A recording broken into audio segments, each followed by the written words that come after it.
Hello, and welcome to the Business Edge podcast with Central Willamette. My name is Michelle, and I'm with Rebecca. And today, joining the two of us is someone truly inspiring, Camille Mercier, the CEO of Spirit Mountain Casino.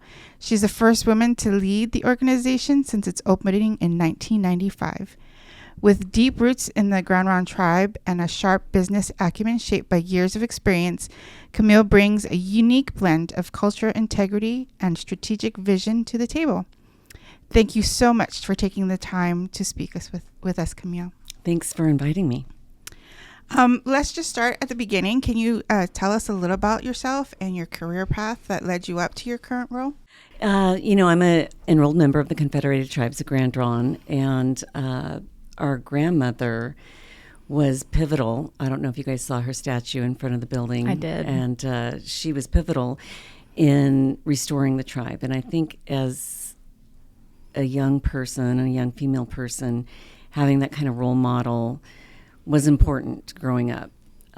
Certainly, she was somebody who didn't take no for an answer, and I don't think that there was anything that wasn't possible for her. So I think, my journey's both been on a personal level and professional level. I love learning, and I love being a part of the tribe. And I think that college was something I always wanted to do. I didn't necessarily take the straight forward to it, but I did get my undergraduate degree from George Fox, and then later went and got my graduate degree from Willamette University. And I knew at a very young age that I think education was going to be very important growing up. It's especially, I think, for females who enter a male-dominated industry. Sometimes you have to have more and more degrees than your counterparts. And I knew that I wanted to grow, both academically and on a personal level with our people. And so this opportunity to be CEO here at Spirit Mountain is something I'm honored to do. I'm both humbled and honored, really. It's a role that I don't take lightly. There's many nights I wake up at 2 a.m. and say, did we do the right thing there? Was this the right decision? Or what do we need to do? And it always comes back to the tribe, because the tribe owns this enterprise, and the tribe supports many programs for tribal members that are very important. Yeah, I think going off of that too, and maybe even going back to that story about your grandmother, just those early experiences as a tribal member, or even just, your grandmother's leadership style, like how did that influence how you lead now? I think it influenced me in a way that I've always believed that anything's possible. A few years ago, I took a welding class because I thought that's so cool. I could weld, and it's actually harder than what I thought it would be. But I think, it resonates with me that having her as a role model is really said, you can do anything. Why? And she would say, if not you, who? And why not you? And so that's really kind of stuck in my mind. And I certainly know I'm invincible. I don't know that I'm as confident as she was, because I'm always have that voice in my head saying, oh, you should have done this or done that, and or got more information. But I think that's just me being overly putting too much thought into something that might not need it.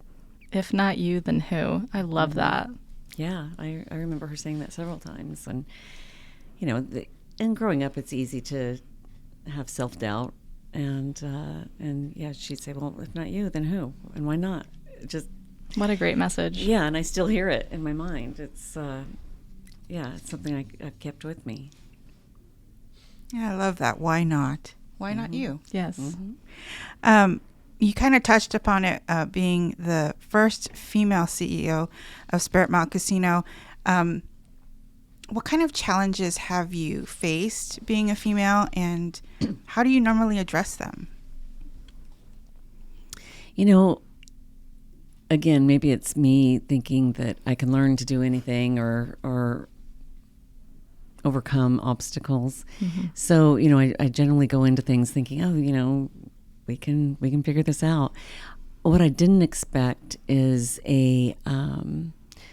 maybe a sense of lateral oppression from individuals who are part of the tribe and thinking, well, you know, maybe she doesn't deserve that job, or she didn't earn it, or it's a male-dominated job. In the industry, it's just been that way for years. And so it's not been as easy to overcome that. And I've had to really get to the point of basically saying, look, I didn't ask your permission, and I'm doing this. And, you know, whether it's going to school, whether it's learning something new, learning golf, whatever it is, I don't need to ask permission from anybody. And certainly having those accomplishments behind me are things that nobody can take away from me. And that's my speech for anybody who wants higher education, is that something that nobody can ever take away from you. And it's certainly enriching and opens doors for you that you might not have realized. I got an opportunity in the Midwest to work at a corporate casino because somebody saw my LinkedIn profile, and it said I had a master's degree, and it opened all kinds of doors, which then opened more, and you just don't know. And actually the person who saw it was somebody I'd met probably 18 years ago, and you just don't know how those interactions will come full circle and be important for you. Yeah, absolutely. Going back to, you're really breaking barriers, you know, as being like the first female CEO here. And just what do you think that milestone means to you personally, but also to the broader community, and maybe to all those girls out there? Well, I hope it's somewhat of an inspiration for my nieces and any female to recognize that there's a place for people. Having, you know, a female CEO or a female earning an education should not take away from males either. I think that we have a responsibility to certainly inspire our young ladies, but that doesn't mean we don't support our men as well. And so I think that the message is for everybody. You can do hard things. Yes, definitely. Now, Spirit Mountain is a unique organization in that you are not just a business, but you are part of a bigger, larger cultural community. And so how do you, in your position, incorporate the values and traditions of the tribe into your operations here at the casino? At Spirit Mountain, we certainly incorporate values such as respect, hospitality, community, and the responsibility into our daily operations. I don't know that anybody here forgets that we are supporting a nation of people, a sovereign nation of people. And the cultural integration plays a foundational role in our decision-making and strategic planning. But it also coexists with business decisions and looking out to maximizing revenue for the tribe. Absolutely. Yeah. Well, thank you for that. Kind of looking forward, we are curious to know, what is your vision for the future of Spirit Mountain Casino? That's a great question, because gaming is becoming a little saturated in Oregon. I don't think that there's anybody who doesn't know that there's casinos in Oregon, tribally owned casinos. And certainly the vision here is that we stay relevant, stay modern, that we're the casino of choice when somebody pops into their head that, where am I going to go tonight? That Spirit Mountain is one of their first choices as a entertainment destination. I think that we diversify in ways that support our core business. And I know that the tribe has other economic development goals that they would like to pursue, and hopefully Spirit Mountain can complement those as well. So in the technology and gaming world, how do you balance that kind of innovation and looking forward with traditions in your strategic planning? That's a great question as well. I think that you approach it with intention and clarity of where we're going and respect for those involved.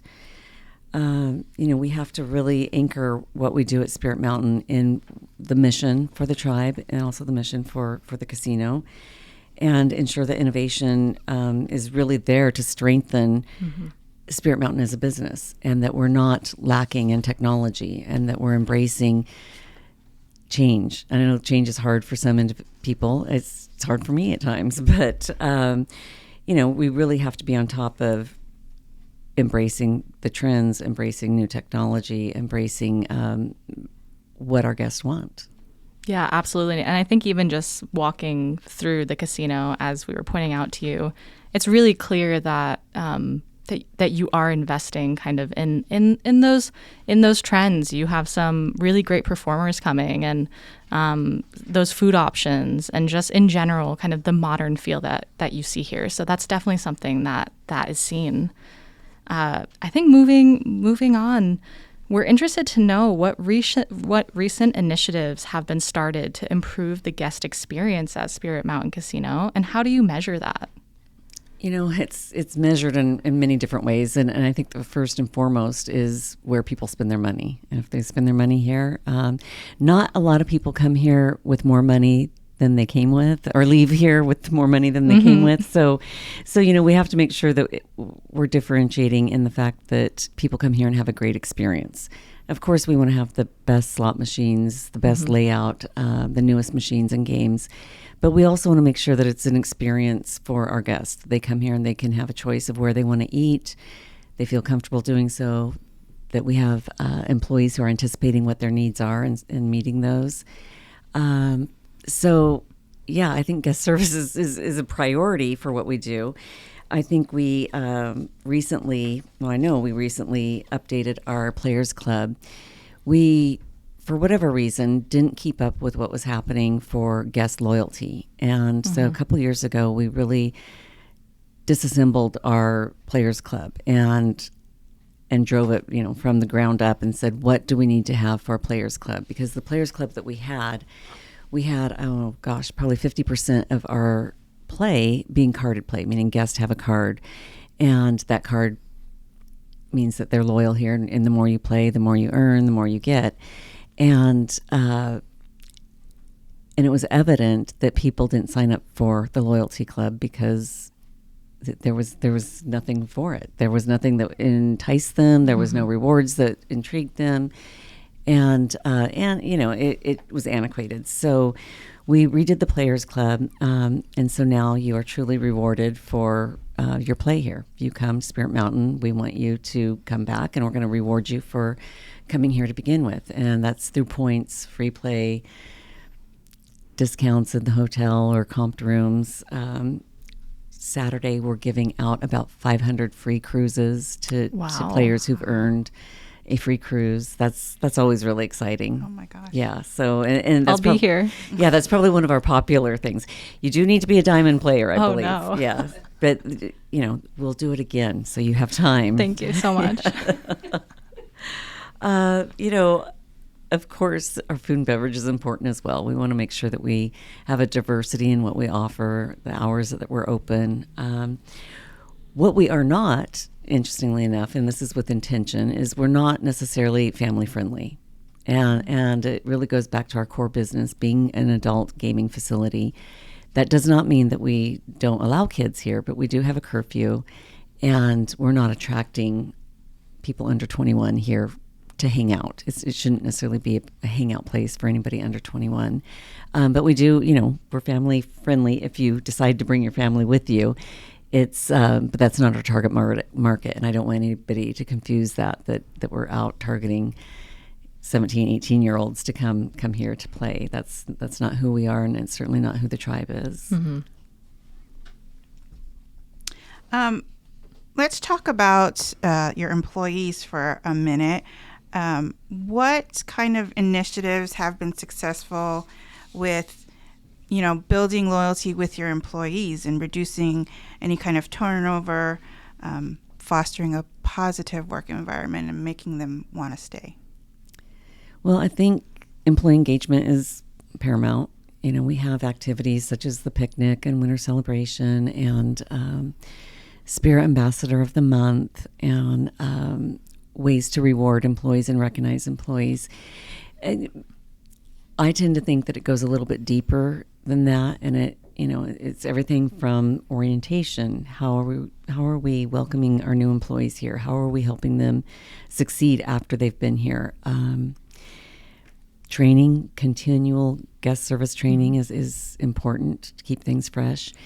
And our turnover, we ended 2024 with the lowest turnover ever for Spirit Mountain, but also the lowest I've ever seen in the industry at 23%. And hospitality, the turnover is generally very high. It wouldn't be unusual for a restaurant to have a 200% turnover rate. Wow. So I attribute this 23% for many things.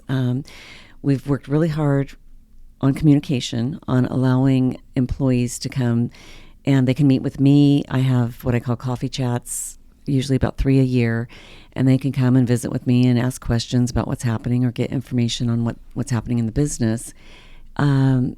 We also have suggestions type programs. I don't think anybody is afraid to, knock on my door, so to speak.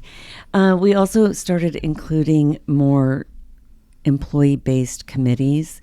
And so recently we've started a green team, which is really devoted to looking at our sustainability and our carbon footprint and what can we do to be, socially responsible in that arena. And they've came up with some really fantastic ideas. It's employee ran, and so it's kind of exciting that they're taking initiative with this. We had one that it was really a short-term employee engagement group that came together to revamp our evaluation process, and I think they came up with something better than what we could have paid any kind of consultant firm for it. And they take they take it seriously, and they're there to solve problems.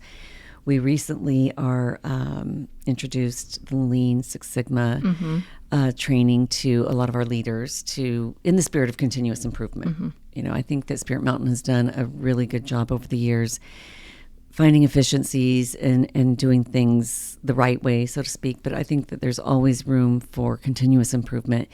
And the Lean concepts are really just to give them the tools to say, how do we solve problems? How do we improve? And so I think that's what it's about, is making sure that we give the employees the tools. Now, there's something that's been tremendous that I think has truly moved the dial.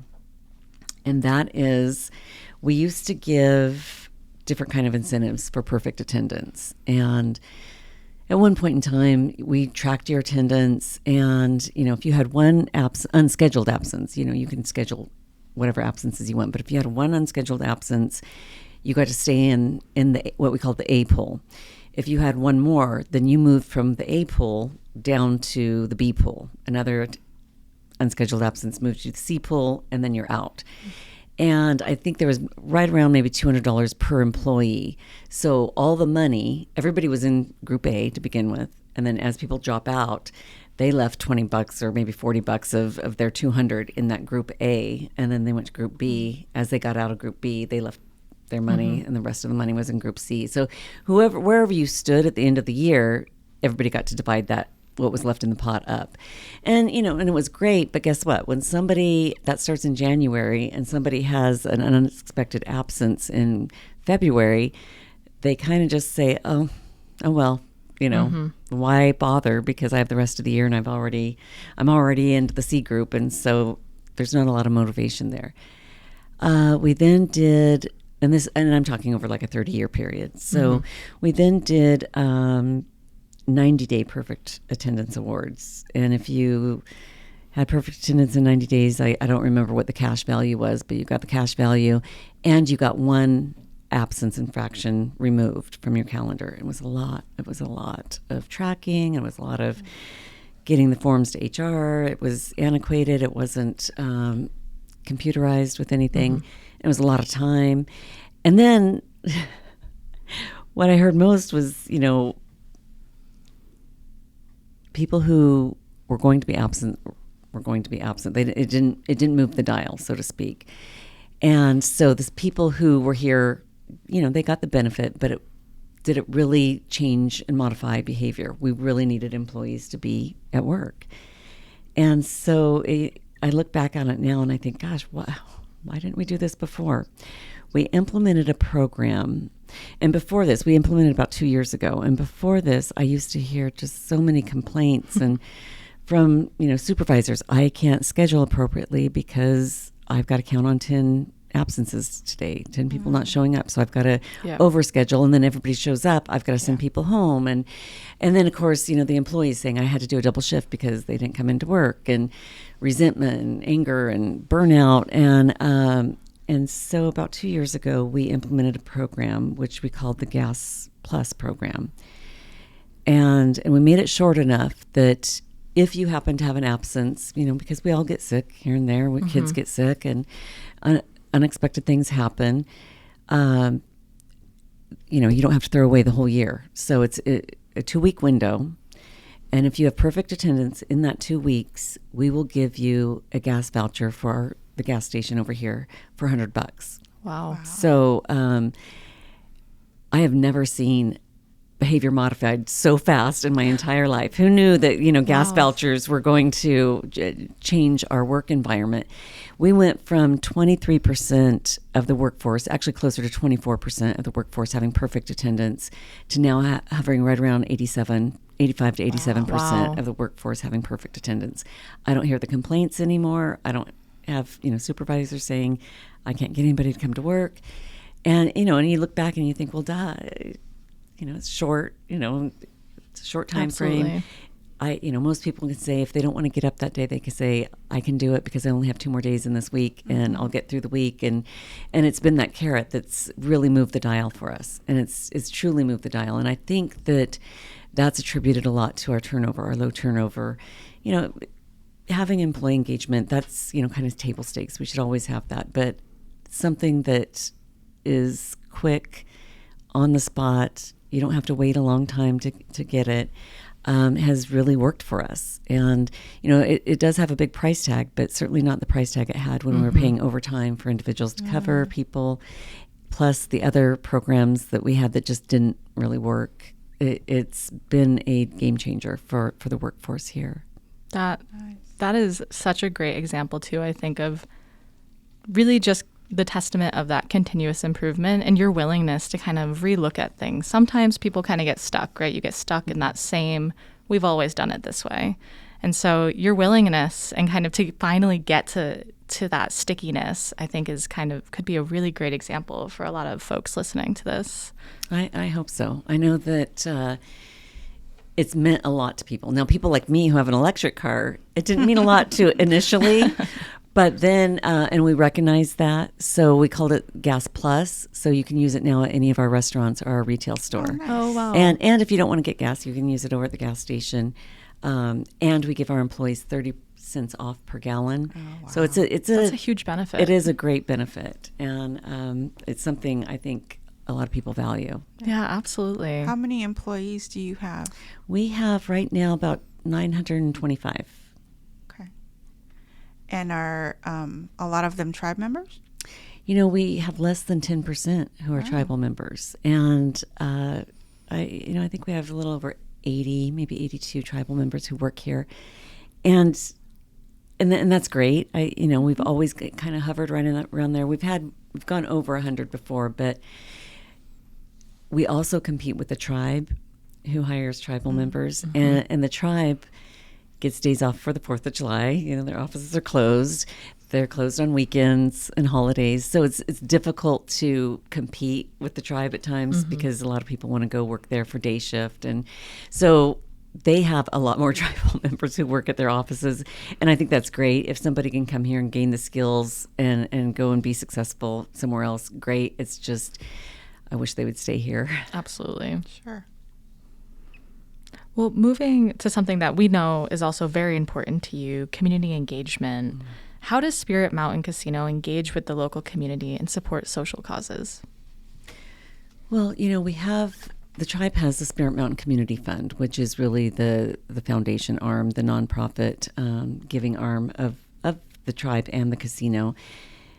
the money that the Spirit Mountain Community Fund gives away is 6% of our gaming, of our gambling money. So that's substantial. It's very substantial. And last year, I believe they hit, gosh, it must have been a little over a year ago, they hit $1 million or $100 million in giving, wow. which is huge for the state of Oregon because Yes. it goes to all nonprofits in 11 counties in Oregon. Wow. Most, I would say 99% of those are non-tribally affiliated. And they're great programs. They're your Boys and Girls Club. They're your theater arts. They're your AIDS prevention and awareness and suicide prevention. And it's things that also the tribe values, but we're spreading that giving across the state through the community fund. Mm-hmm. Now through Spirit Mountain, we have things that are near and dear to our employees' hearts and our guests as well. And so we participate in what we call community walks. And one would be the Out of the Darkness Suicide Prevention Walk. We usually attend the Alzheimer's Walk, the MMIP Walk. We do sponsor teams to go to that. And if our employees do want to participate, they're welcome to. We will give them a T-shirt that says Spirit Mountain Cares. And if they want to bring a family member, I'll let them take a T-shirt for their family member. And everybody shows up, and it's unpaid time. Nobody gets paid to do this. You have to. It's truly coming from the heart, and you get to participate in something that's meaningful to them. I think it's also meaningful in those communities for others to see that Spirit Mountain does care about the communities in which our employees live and work, and our guests. And it's truly things that you don't have to do, but is meaningful in a way that people don't talk about. I think I was surprised. I know that Miranda and I both have family members who've committed suicide, and so I know that but I don't advertise that. And so when we did the suicide prevention walk Out of the Darkness, I was really surprised to hear stories that were so compelling and so heartbreaking, but also trying to break barriers of the stigma of mental health illness and different things that go along with it. And so our employees participate in this, but it's a reminder that everybody has a story that you might not know about. Absolutely. With the growing technological advances, how does Spirit Mountain maintain a sense of fairness and transparency that makes guests feel comfortable while they're playing? I think above all, we certainly abide by all of our gaming regulations and compliance issues, and if somebody has a concern that something wasn't fair or a discrepancy and maybe a payout, it's reviewed, and the casino doesn't have a problem making right if there was a mistake made. Our systems are regularly tested. We want to be the best that we can be so our guests can come here and have the best experience that they can have. Yeah, that makes sense.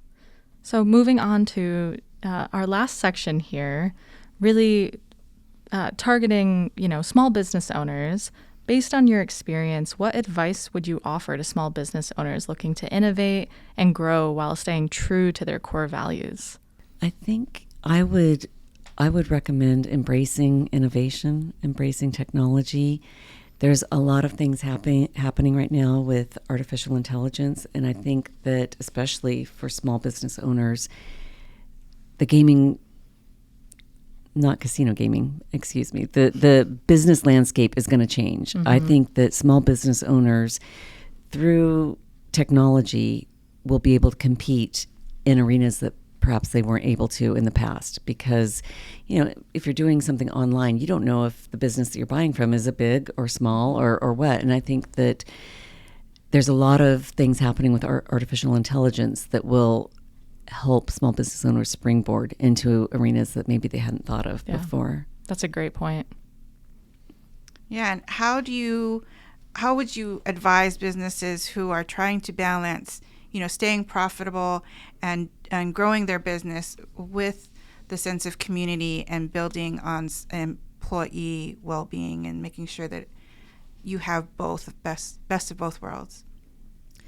Well, personally, I don't think it's either or. I think it's a must-have for both. I think that you have to be profitable to be in business, but you also have to have your community and your employees at heart and understand that their well-being directly affects your business, and embracing that. I don't know that there isn't anything that can't be overcome, when problems arise, whether it's, a cashier's till not working or the computer system going down. It's, the sky's not falling. I think that embracing that, we're a business and we have to make revenue, but we also care about our guests. We care about our employees. We want everybody to be well in their personal life as well as their professional life. And I don't think it's either or. I think it should be both. You can't have one without the other. Absolutely. Well said. Well, Camille, thank you so much for sharing your time, your leadership journey, and the incredible work happening at Spirit Mountain Casino. Your story is not only inspiring, but also deeply relevant to many entrepreneurs navigating growth and change. Thank you so much for being here today. Thanks for inviting me. It's been a pleasure. The information provided here is for informational purposes only and does not constitute financial advice. Consult with a qualified financial advisor before making any financial decisions.